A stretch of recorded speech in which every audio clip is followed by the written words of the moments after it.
नाज़रीन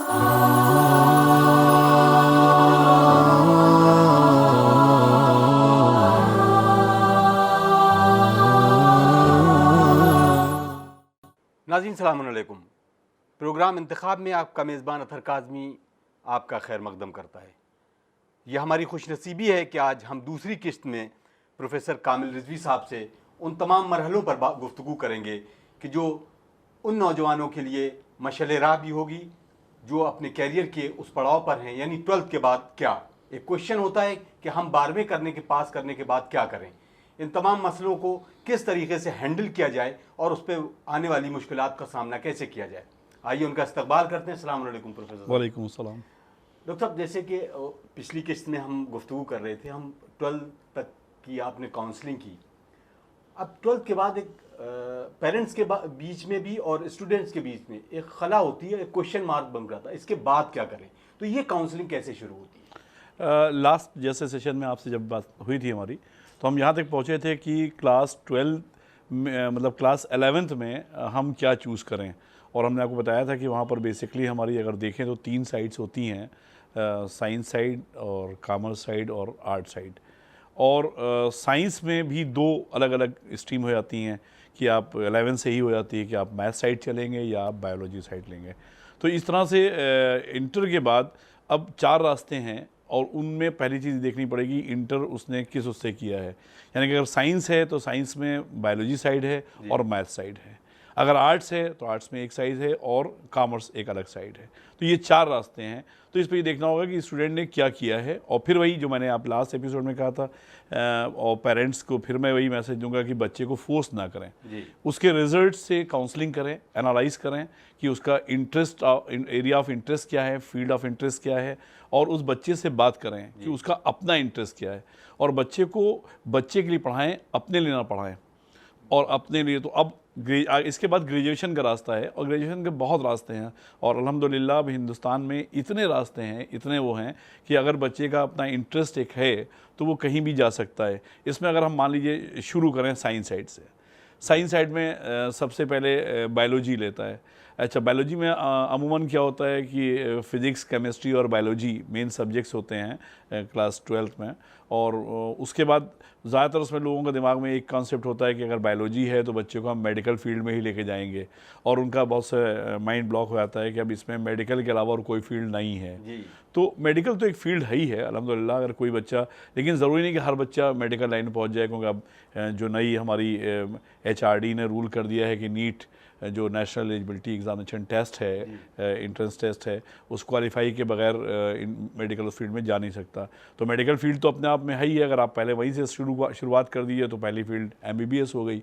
उसके बाद मेडिकल में फिर डेंटल साइंसेज हैं, BUMS है, BHMS है, और इसके अलावा ये तो डॉक्टर वाली लाइन हो गई।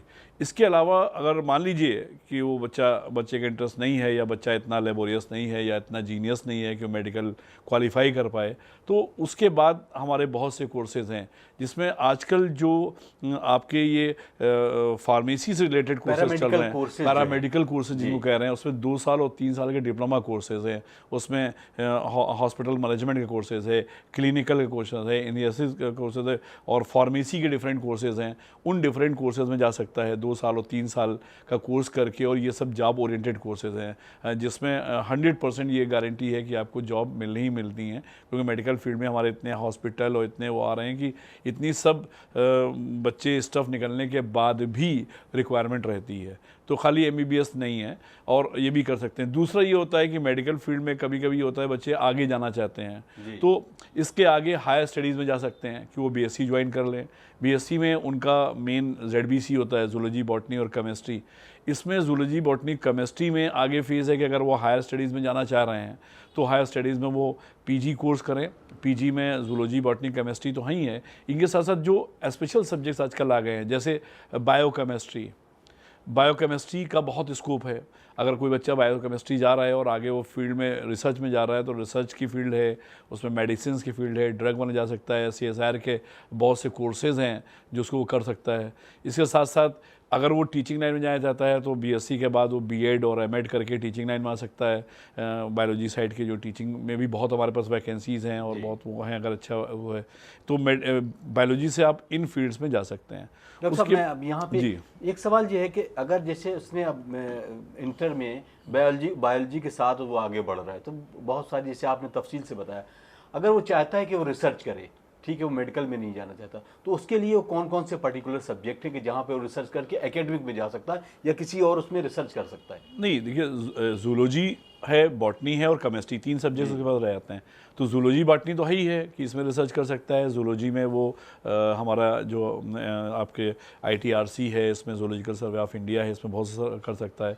उधर बॉटनी में अगर करना चाहता है तो NBRI बॉटनिकल में बहुत सी चीज़ें रिसर्च हैं इसमें रिलेटेड। और केमिस्ट्री मैंने आपको बताया, जैसे केमिस्ट्री में अलग अलग कई ब्रांचेज हो गई हैं, जैसे बायो केमिस्ट्री है, उसमें केमिस्ट्री में फिजिकल, इनऑर्गेनिक, ऑर्गेनिक, उसमें PG करके और डिफरेंट रिसर्च हैं जो अगर आप देखिए तो खासकर जैसे अगर मैंने जो आपको बताया कि जैसे बायोकेमिस्ट्री है, तो अब बायोकेमिस्ट्री में क्या हो रहा है कि जितनी भी आजकल इंडस्ट्री हैं वहाँ वो एक बायोकेमिस्ट ज़रूर रखते हैं अपनी क्वालिटी मैनेजमेंट चेक करने के लिए। उनका एक अलग बायोकेमिस्ट्री से अगर वो BSc की है या MSc की है तो उसके बाद 2 साल का एक डिप्लोमा कोर्स होता है बायोकेमिस्ट का, वो करके, और वो उसकी जॉब, अगर वो job oriented research higher field में नहीं जा रहा है, जॉब ही चाहता है, तो वो उस डिप्लोमा करके जो जितनी भी ये ड्रग से बड़ी बड़ी कंपनियां हैं, रैनबैक्सी है, ये कंपनी, इन सब का पूरा एक सेक्शन है बायोकेमिस्ट का जो पूरी क्वालिटी एनालिसिस और सब चेक करते हैं, उसमें जॉब मिलना ही मिलना है, ये हो सकता है। दूसरी साइड अगर मान लीजिए मैथ साइड है तो मैथ साइड में फिर वही चीज़ है कि जब मैथ साइड दिलाया जाता है तो पेरेंट्स और बच्चे का पहला एम यही होता है कि इंजीनियरिंग करें। हालांकि इंजीनियरिंग में अब सैचुरेशन आ गया है, अगर आप बहुत ब्रिलियंट हैं और आप JEE कर लेते हैं तब तो ठीक है कि आप IIT से BTech कर लें और या NIT से BTech कर लें, तब तो ठीक है कि जॉब बहुत अच्छे मिल जाते हैं। और उसके अलावा अब प्राइवेट कॉलेजेस भी बहुत से हैं, प्राइवेट यूनिवर्सिटीज़ भी हैं, जॉब वहाँ पर भी हैं, मिल जाते हैं अगर आप अच्छे स्टूडेंट हैं तो, अगर आप एक्सेल कर रहे हैं तो। लेकिन उसमें क्या है कि अब ब्रांचेस में सैचुरेशन हो गया। जैसे अब 4 साल पहले जो है सिविल इंजीनियरिंग कोई 5 साल पहले सिविल इंजीनियरिंग कोई नहीं पूछता था, एकदम से 5 साल पहले सिविल इंजीनियरिंग का बूम आ गया। ये इंजीनियरिंग की ब्रांच की क्या हर एक रिसेशन और आगे बढ़ता रहता है, यानी किसी भी पर्टिकुलर फील्ड की हम बात करें, जैसे इलेक्ट्रॉनिक एंड कम्युनिकेशन है, तो इसका क्या ऊपर जाता है, नीचे जाता है, तो ये एक्चुअली फील्ड है, इसका कैसे हम इसको समझेंगे? एक्चुअली क्या होता है कि ये जो हमारी इंडस्ट्री रिक्वायरमेंट होती है उसके हिसाब से रिसेशन इसमें आता रहता है। अब जैसे कुछ साल पहले हमारी जो इंडस्ट्रीज़ थी उसमें इलेक्ट्रॉनिक्स कम्युनिकेशन, जब ये हमारा मोबाइल नेटवर्क ये सब चीज़ें आई तो उसमें इलेक्ट्रॉनिक्स कम्युनिकेशन का बहुत ज़्यादा स्कोप हो गया, तो इलेक्ट्रॉनिक्स कम्युनिकेशन बहुत हाई नंबर 1 पे ब्रांच मानी जाने लगी।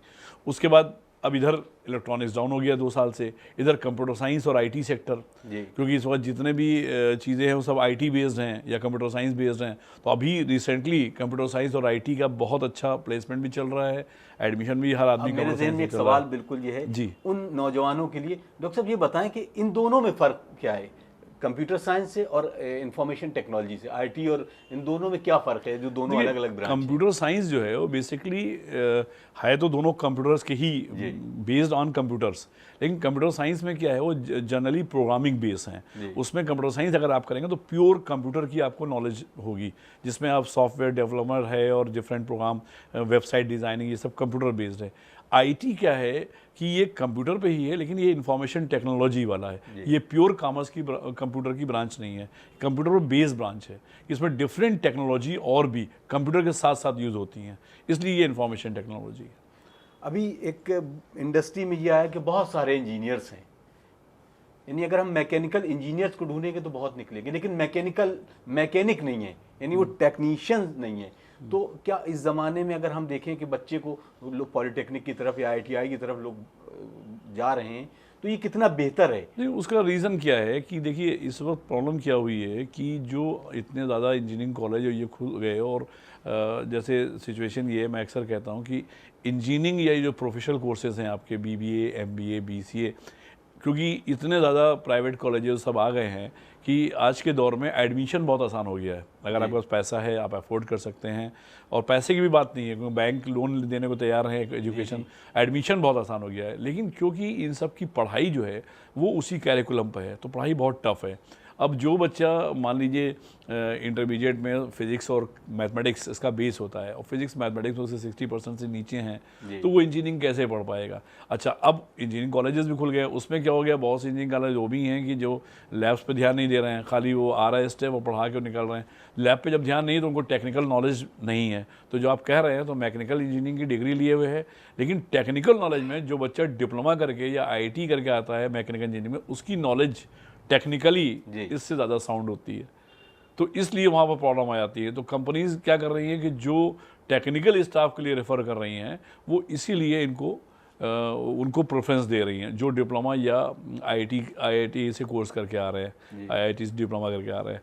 और इसी में जो इंजीनियर्स हैं उनका भी अब क्या हो गया कि वो जो लोअर टेक्निकल लेवल का है तो उनको लगता है ये लोअर सर्विस है, उनका थोड़ा सा और आगे बढ़ गया, वो खाली बीटेक करके नहीं रुक सकते। इस वक्त प्रेजेंट सिनेरियो में जो सबसे अच्छा कॉम्बिनेशन चल रहा है कि वो बीटेक करते हैं फिर MBA कर लेते हैं। मेरा ये सवाल बिल्कुल इसी पे मुनहसर है। डॉक्टर साहब, मैं ये जानना चाहूँगा, कुछ इंटीग्रेटेड कोर्सेज जो शुरू किए हुए हैं, जी जी, मसलन वो 6 साल का कोर्स कर रहे हैं, बीटेक प्लस MBA या MCA प्लस MBA, तो ये कितना बेहतर है कैरियर के लिए? नहीं, इंटीग्रेटेड कोर्सेज में कैरियर के लिए इसलिए बेहतर है कि एक तो आपका टाइम सेव हो जाता है और अगर आपको उसमें इंडस्ट्री रेडी दिखा रहे हैं, जैसे फॉर एग्जांपल आप ले लीजिए कि अगर जैसे कोई बच्चा इंटर कर रहा है, इंटर किया उसने, मान लीजिए साइंस साइड से किया, उसको इंजीनियरिंग में नहीं जाना है या उसका मैथ नंबर अच्छे नहीं है, तो एक कोर्स जैसे BBA प्लस MBA वो कहलाता है IMBA, उसको इंटीग्रेटेड MBA भी कहते हैं। वो अगर आप ऐसे वो करेंगे BBA और MBA, क्यों BBA के बाद कोई मतलब नहीं, MBA करना ही करना है आपको। BBA 3 साल का, MBA 2 साल का, टोटल 5 साल का है। उन्होंने क्या किया, यूनिवर्सिटीज़ ने, UGC ने इन कोर्सेज़ को 4.5 साल का बना दिया।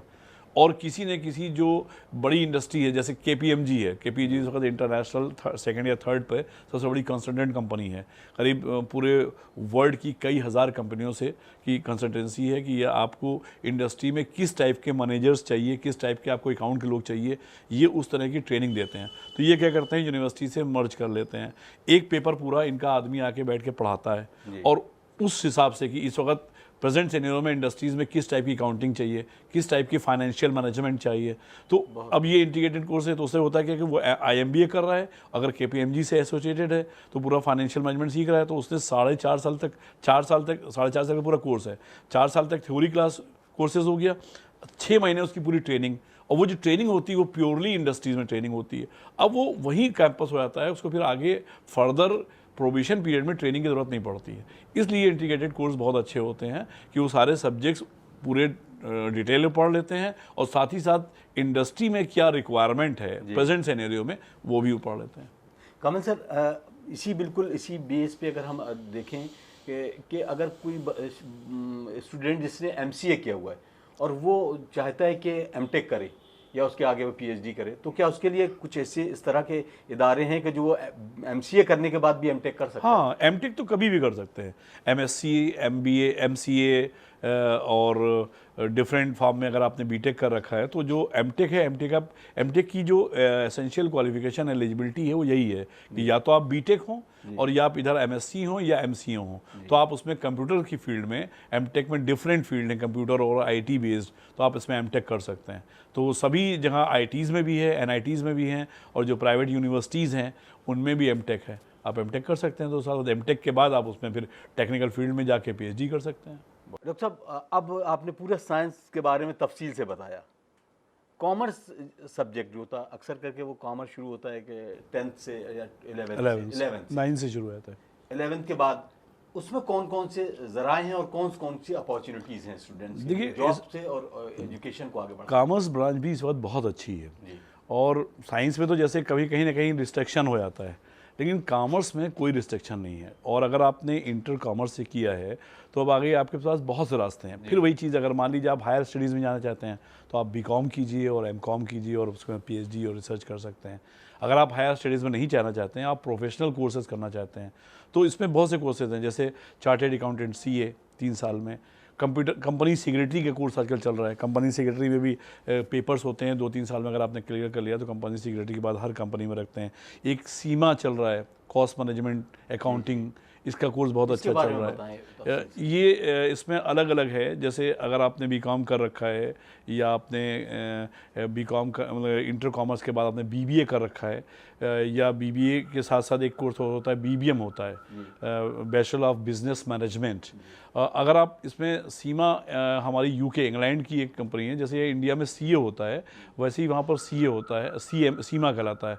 और सीमा इस वक्त हिंदुस्तान में क्या कह लीजिए काफ़ी कंपनीज ऐसी हैं जिनके यहाँ सीमा की करीब लास्ट ईयर के, अगर मैं आपको डेटा बताऊं, लास्ट ईयर उनके पास 18,000 वैकेंसीज थी। और जब उन्होंने पूरा वो दिया तो टोटल जो एलिजिबल बच्चे थे वो पूरे इंडिया में मिला के शायद 1000 हो, 70,000 वैकेंसी। तो अगर आप सीमा के साथ में टाई अप कर लेते हैं और बीबीएम के साथ साथ सीमा के जैसे सीए में पेपर होते हैं 12, वैसे ही वहाँ पेपर होते हैं, आपने प्रिलिमिनरी, इंटरमीडिएट और मेन पेपर क्वालिफाई कर लिए तो आपको फ़ौरन वहाँ पर चार्टर्ड अकाउंटेंट इक्विवेलेंट आप फाइनेंस ऑफिसर या इसकी जॉब मिल जाती है। प्लस इसके बाद कंपनी सेक्रेटरी, जैसे हमने बताया कंपनी सेक्रेटरी बहुत अच्छा है। कंपनी सेक्रेटरी आप बीकॉम के साथ साथ कर सकते हैं। बीकॉम फर्स्ट ईयर आपने कर लिया, सेकेंड ईयर से आप उनकी कोचिंग्स रहती हैं, उसमें आप प्रिलिमिनरी कोर्स कीजिए, उनका इंटरमीडिएट कीजिए, पेपर होते हैं हर 2 महीने बाद, 3 बार बाद आपको पूरा ऑप्शन होता है, ऑनलाइन आपका कोर्सेज है। अगर कंपनी सेक्रेटरी का आपने कोर्स कर रखा है बीकॉम के साथ में तो कंपनी सेक्रेटरी की हर जगह पोस्ट होती है। इसके साथ साथ आपके बहुत से फाइनेंस मैनेजमेंट कोर्सेज होते हैं, जैसे बीएफएम होता है, बैचलर इन फाइनेंस मैनेजमेंट, और फाइनेंस मैनेजमेंट हर कंपनी में हर उसमें मौजूद है।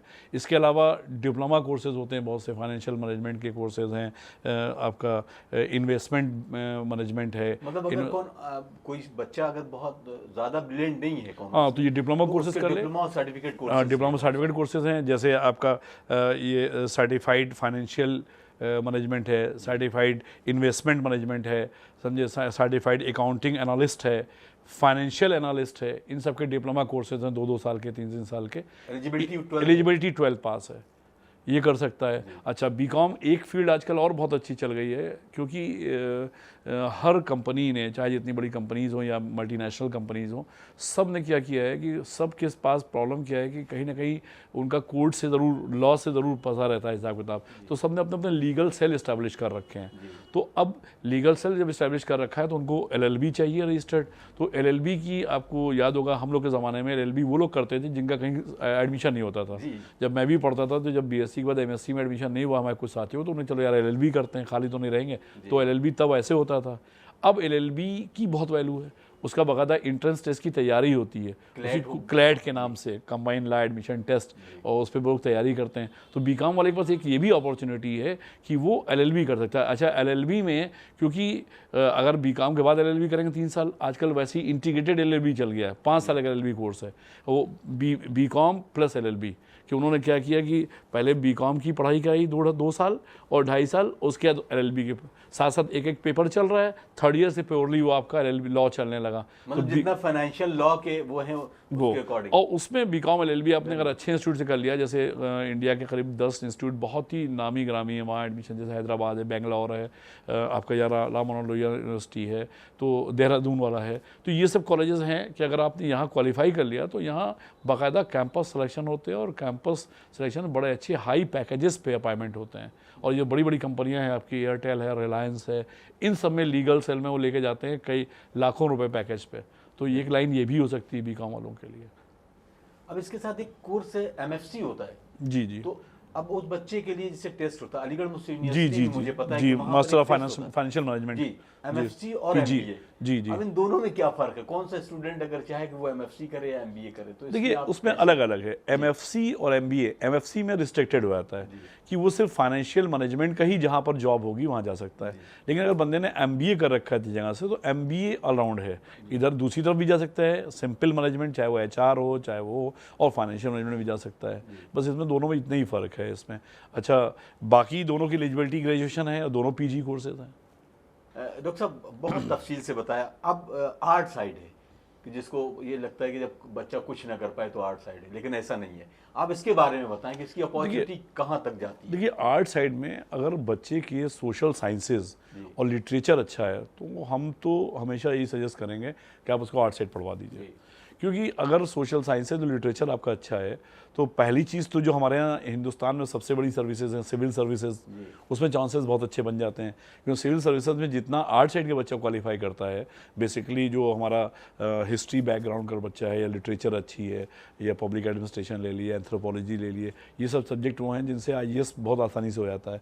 तो आईएएस है, प्रोविजन पीसीएस है, तो ये सर्विसेज तो हैं ही हैं। आर्ट साइड में सबसे ज़्यादा बच्चे आर्ट साइड के क्वालिफाई करते हैं, बल्कि जो इंजीनियरिंग के बच्चे हैं ये भी अगर आईएएस देते हैं तो बाकायदा तैयारी करके आर्ट्स के सब्जेक्ट से पढ़ते हैं। मैं आपको एग्जांपल दे, हमारी एक स्टूडेंट थी नेहा गिरी, आजकल वो राजस्थान कैडर में आईएएस है और जैसलमेर में डीएम है। वो इलेक्ट्रिकल इंजीनियरिंग से बीटेक थी, बीटेक टॉपर थी। बीटेक के बाद उसका कैंपस सिलेक्शन हुआ टीसीएस में, उसने छोड़ दिया। तो मैंने बुला के पूछा भाई तुम छोड़ क्यों दिया?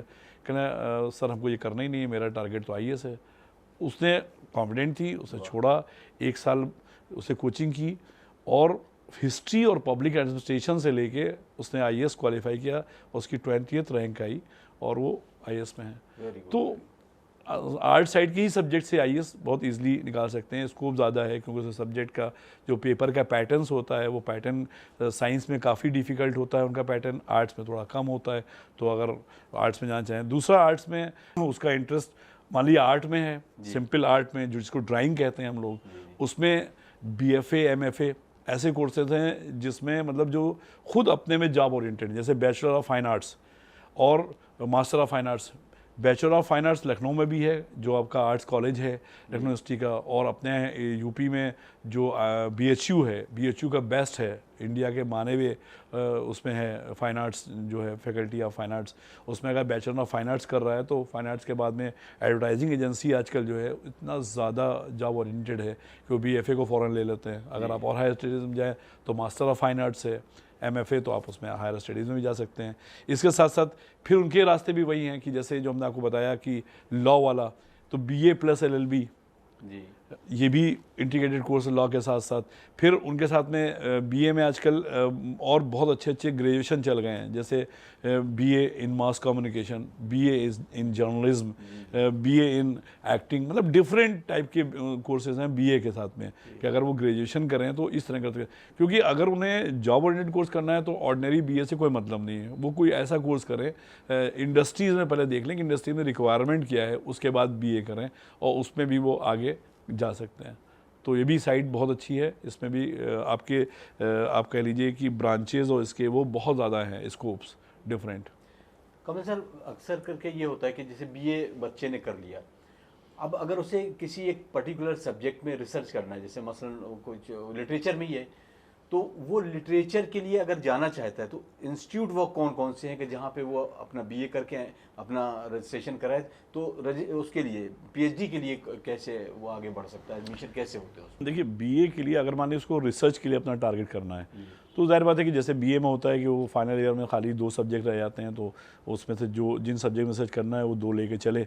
फिर वो पीजी के लिए किसी अच्छी यूनिवर्सिटी को पकड़े जहाँ रिसर्च अच्छी हो रही है, जैसे अलीगढ़ मुस्लिम यूनिवर्सिटी है, जामिया है, आपका बीएचयू है, अदर दिल्ली यूनिवर्सिटी में जेएनयू है, उधर अगर साउथ में जाइए तो साउथ में एसआरएम में काफ़ी यूनिवर्सिटीज़ हैं जहाँ रिसर्च बहुत अच्छी हो रही है। लेकिन उसके लिए फिर उसको बीए क्या जब वो पीजी का फर्स्ट ईयर में होगा तब से ही उसको सबसे पहले तैयारी करनी पड़ेगी नेट की, जेआरएफ की, क्योंकि अगर जेआरएफ मिल जाता है उसको जो फेलोशिप है, और फेलोशिप का आजकल अमाउंट भी बहुत अच्छा हो गया है, एक सैलरी के बराबर है, करीब 30,000 के आसपास स्टार्टिंग ही हो जाती है उसकी। तो अगर वो जेआरएफ मिल जाता है तो जेआरएफ से ये होता है कि जो अच्छी यूनिवर्सिटीज़ हैं उसमें जो अच्छे प्रोफेसर्स हैं जिनके पास बहुत बड़े बड़े प्रोजेक्ट हैं यूजीसी के, वो उनको ले लेते हैं रिसर्च के लिए, और जब वो उनके साथ रिसर्च करता है तो नेचुरली फिर उसका नाम भी होता है, इंटरनेशनल भी होता है। और फिर क्योंकि जो बड़े प्रोफेसर्स हैं, चाहे वो आप बीएचयू ले लिए या एमयू ले लीजिए, सेंट्रल यूनिवर्सिटी या जेएनयू ले लिए, ये प्रोफेसर एक्चुअली इंटरनेशनली रिनाउंड है और इनके पास प्रोजेक्ट है। और फिर आगे आपके स्कोप जो हैं वो पोस्ट डॉक्टरेट में बहुत है कि अगर आप फॉरेन चले गए और वहाँ अपने सब्जेक्ट में पोस्ट डॉक कराए 1 बार 2 बार 3 बार, तो आपकी फिर आगे हिंदुस्तान में वैल्यू, चाहे आप अगर टीचिंग फील्ड में जाना चाहते हैं किसी भी अच्छी यूनिवर्सिटी में प्रोफेसर और associate professor plus research associate की बहुत सी अपॉर्चुनिटीज़ हो जाती हैं। जी डॉक्टर, अब एक और चीज़ ये होता है एमएसडब्ल्यू और बीएसडब्ल्यू होती है सोशल वर्क, इसका क्या स्कोप है और इसकी एलिजिबिलिटी और कैसे एडमिशन होता है? देखिए इंटर के बाद ये बीए का ही एक पार्ट है, बैचलर इन सोशल वर्क। अगर आप इसमें कर रहे हैं तो जो उन बच्चों के लिए बहुत अच्छा है जो थोड़ा सा सोशल होते हैं।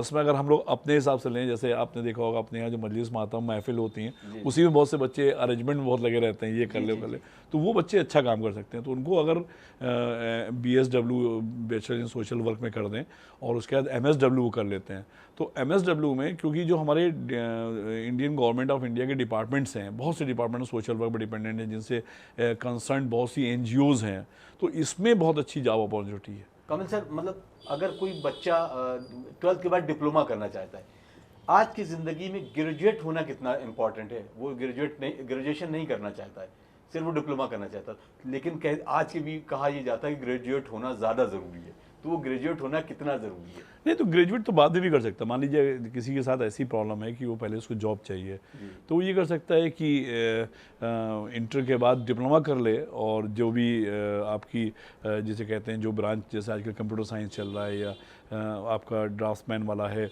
जिसके मसलन पैरामेडिकल है, डिप्लोमा करना है, क्लिनिकल रिसर्च है, होटल मैनेजमेंट है, हॉस्टल मैनेजमेंट है, हॉस्पिटल मैनेजमेंट है, इसमें अगर डिप्लोमा करके जॉब में आ जाए, जॉब के बाद ये जो हमारे ओपन स्कूल्स हैं, जो हमारी यूनिवर्सिटीज़ हैं, उनसे डिस्टेंस एजुकेशन के थ्रू वो ग्रेजुएशन कर ले। आखिर में सर मैं ये चाहूँगा कि एक ऐसा मैसेज जो नौजवानों के लिए तमाम तक मुश्किलों को दूर करता हो, वो हमारे नौजवानों, उनके पेरेंट्स के लिए। इस पर मैंने जैसे लास्ट उसमें भी कहा था कि बच्चे को आप हमेशा मोटिवेट करते रहें, कभी भी डिस्करेज ना करें, और बच्चे की जो अपनी जिसे कहिए जिसमें उसकी ख्वाहिश हो या इंटरेस्ट हो, जिस फील्ड में, उसी फील्ड में उसको भेजें और उस फील्ड के लिए मोटिवेट करें।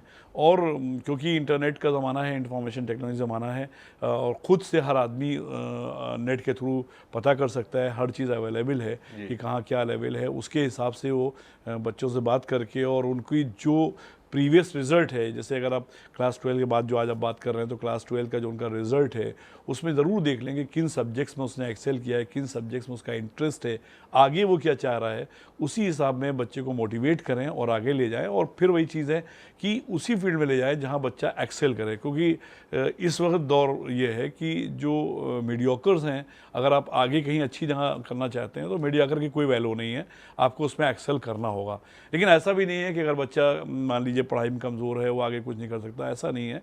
क्योंकि मैसेज आपसे इस वक्त मेरे जहन में बहुत अहम सवाल है। जी जी, सिर्फ जैसे पिछले भी एपिसोड में मैंने डिस्कस किया था, उन माँ बाप के लिए बड़ी मुश्किल दुश्वार है कि वो जो बिल्कुल पढ़े लिखे नहीं है, तो क्या कोई ऐसा क्लिनिकली चीज़ें आती हैं कि जिस पे वो जाकर अपने बच्चे की काउंसलिंग करा सकते हैं?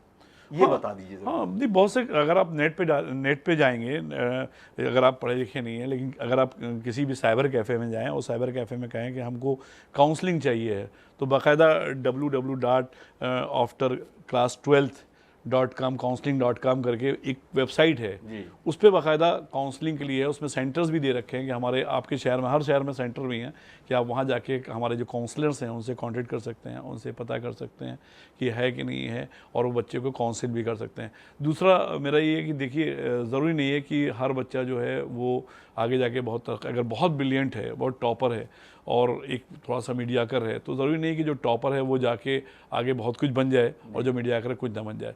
क्योंकि आजकल जो प्रेजेंट सिनेरियो है उसमें ओवरऑल पर्सनालिटी का डेवलपमेंट होना ज़रूरी है। तो बच्चे को आप जो कर रहा है उसको करने दीजिए, वो खुद आगे कर लेगा। और कभी कभी ऐसा होता है कि जो मीडियाकर बच्चे होते हैं वो बहुत अच्छे चले जाते हैं। मैं आपको एग्जांपल दूँ, हमारा एक स्टूडेंट था और उसका मुझे आज भी उसका नाम याद है, दीपक करके उसका नाम था, और वो जो मीडियाकर बच्चे होते हैं उसमें रहता था। और वो जब हमारे यहाँ इन्फोसिस कंपनी आती है, इन्फोसिस कंपनी जब आई कैंपस के लिए, तो वो प्लेसमेंट ऑफिसर हमारे उससे नाराज़ हो गए, कुछ थोड़ा सा वो नोटी टाइप का था, और उसने कुछ आगे पीछे लगा होगा, लाइन में आगे लगने लगा, डांटने लगे। मैं एज ए प्रॉक्टर राउंड ले रहा था, तो मुझसे उन्होंने कहा ये बदतमीजी कर, उसमें बैठने नहीं दूंगा, भगा दिया। वो मेरे पास आया तो मैंने उनसे कहा देखिए ऐसा कैरियर पे मत कीजिए, मैंने लड़के बच्चों को डांट दिया है, इसको अपेयर होने दीजिए। करे ये होगा ही नहीं, गधा है ये, कैसे अपेयर होगा, इसका मार्क्स सबसे सिर्फ 70% मार्क्स, 80% से ऊपर लड़के हैं, तो कंप्यूटर साइंस में होगा ही नहीं। मैंने सर करने दिए, ट्राई करने में क्या दिक्कत है। और आप यकीन मानिए, फिर हमने कहा अपॉलजी लेटर दे रहा है, उसने अपॉलजी लेटर दे के और वहाँ पहुँचा, तो यकीन मानिए जो लिस्ट निकली है, पहली लिस्ट में सबसे नंबर 1 पे वही था। तो आप इसमें ये नहीं कह सकते कि बच्चा क्या कर सकता है, कब कब बच्चे की कौन सी चीज़ उसको स्ट्राइक कर जाए। मेन चीज़ है कि आप मोटिवेट करें और उसकी एक भी आप उसकी खामियां मत देखिए, आप उसकी कमियां मत देखिए, आप देखिए उसमें अच्छाई क्या है और उस अच्छाई को आप पॉइंट आउट कीजिए और उसी अच्छाई पर उसको मोटिवेट कीजिए। हो सकता है उसको स्ट्राइक कर जाए और वो वही आगे उसका वो कैरियर बन जाए। मतलब स्ट्रीट स्मार्ट होना बहुत बहुत ज़रूरी ज़रूरी, है। मेन बहुत चीज़ बहुत वही है शुक्रिया आजकल। सर, बहुत बहुत शुक्रिया। उम्मीद करते हैं कि आपको आपके कैरियर चुनने में जो दुश्वारी आती है, उन तमाम मसलों को तफसील से प्रोफेसर कामिल रिजवी साहब ने बताया। मेरे नौजवान दोस्तों, मैं गुजारिश करूंगा कि आप इस एपिसोड को देखें और हम कोशिश ये करेंगे कि अपनी एक ऐसी हेल्पलाइन शुरू करें खदीजा टीवी पे, ताकि आपको होने वाली उन दुश्वारियों से निजात दिलाई जा सके। प्रोग्राम का वक्त ख़त्म हुआ चाहता है। अपने मेज़बान अतहर काज़मी को इजाज़त दीजिए। अस्सलामु अलैकुम व रहमतुल्लाहि व बरकातुहू।